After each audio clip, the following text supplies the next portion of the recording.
ఈ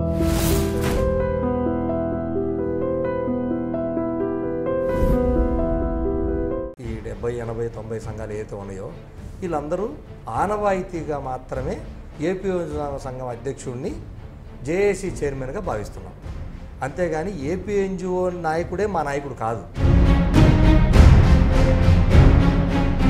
AP NGO సంఘ నాయకుడు ఉద్యోగ సంఘాలందరికీ నాయకుడు కాదు. ఈ మిగతా ఉద్యోగ సంఘాలన్నీ ఒప్పుకుంటేనే ఆయన దాన్నే జేఏసీ అంటారు, joint action committee. So Samaikyandhra ఉద్యమం నడుస్తున్నప్పుడైతే అశోక్ బాబు, వెంకటేశ్వర్లు ఇద్దరు చాలా కీలకంగానే వ్యవహరించారు. కలిసిమెలిసి ముందుకు వెళ్ళారు, ఆ ఉద్యమాన్ని ముందుకు తీసుకెళ్లారు. అవునా? తలారి దగ్గర నుంచి డిప్యూటీ కలెక్టర్ వరకు కూడా రోడ్డు మీద తీసుకొచ్చాం మేము ఆ రోజు. అలాగే ప్రతి సంఘం, ప్రతి డిపార్ట్మెంటు అది ఫీలింగ్ వచ్చేసింది అంతే. ఈ రాష్ట్రాన్ని ఉమ్మడిగా ఉంచాలనేటువంటి ఒక ఫీల్తో అందరూ కసిగా పనిచేసాం ఆ రోజు. అంటే సమైక్యాంధ్ర ఉద్యమం నడుస్తున్నప్పుడు కొంతమంది వద్దు, వ్యతిరేకించారు అని అంటున్నారు. ఏ రీజన్తో వ్యతిరేకించారు? ఉద్యమం ముమ్మరంగా ఉంది, ప్రజలు అందరూ కలిసేసి వస్తున్నారు. అప్పుడు కొంతమంది ఉద్యోగ సంఘాలు చాలా బాధకి, ఆవేదనకు లోనైనటువంటి సందర్భాలు ఉన్నాయి. వాళ్ళు అప్పుడు కూడా మా దగ్గరకు వచ్చి ఇలా బాధగా ఉంది మాకంటే, కాదండి మనందరం కలిసిపోవాలి తప్పదు అని చెప్పి మాట్లాడిన సందర్భాలు ఉన్నాయి. అదే ప్రెస్ వాళ్ళు కూడా అల్లాడిపోతూ వాళ్ళు రకరకాల బాధపడితే,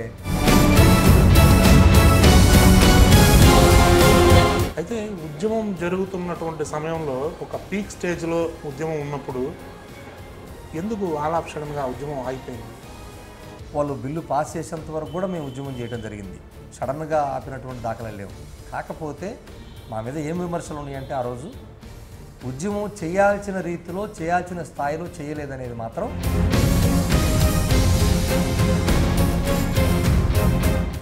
ఎలక్ట్రిసిటీ ఎంప్లాయీస్ మనం విజయవాడలో ఉండే పవర్ గ్రిడ్ని ఆపేద్దాం, అప్పుడు 4-5 రాష్ట్రాల్లో విద్యుత్ సమస్య ఏర్పడుతుంది, మన యొక్క ఆందోళన తీవ్రతరమై కేంద్రానికి తెలుస్తుంది అని చెప్పినప్పుడు ఉద్యమ నేతలుగా ఉన్న మీ ఇద్దరు దాన్ని అంత దూరం తీసుకెళ్ళొద్దు అన్నట్టు ఆపేశారు అన్న విమర్శ అయితే ఉంది కదా.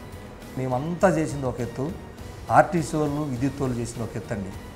ఉద్యమం అంతా ఒక్కసారిగా వేడెక్కిపోయింది వాళ్ళతో.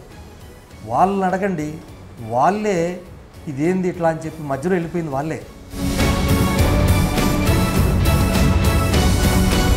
రెవెన్యూ సంబంధించినటువంటి కొంతమంది ఉద్యోగులు ఇటీవల జరిగిన ఏపీఎన్జిఓ ఎన్నికల్లో మాకు ఓటేశారు, మమ్మల్నే నాయకులుగా ఎంచుకున్నారు, ఇక వెంకటేశ్వర్లు చెప్పే దాంట్లో అర్థమే ఉంది అన్నటువంటి ఒక వాదన వినిపిస్తుంది.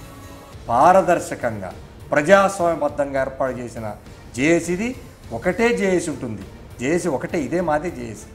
ఏపీ జేఏసీ అమరావతే ఈ రాష్ట్రంలో జేఏసీ. ఏపీ ఎన్జిఓ సంఘం వాళ్ళది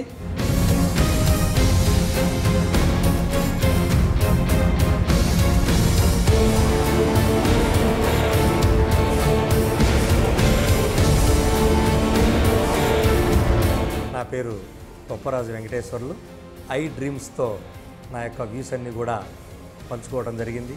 మీరు కూడా మీ యొక్క అభిప్రాయాన్ని చాలా స్పష్టంగా ఐ డ్రీమ్స్తో పంచుకోవాలని మీ అందరిని కూడా కోరుతున్నాను. Thank you.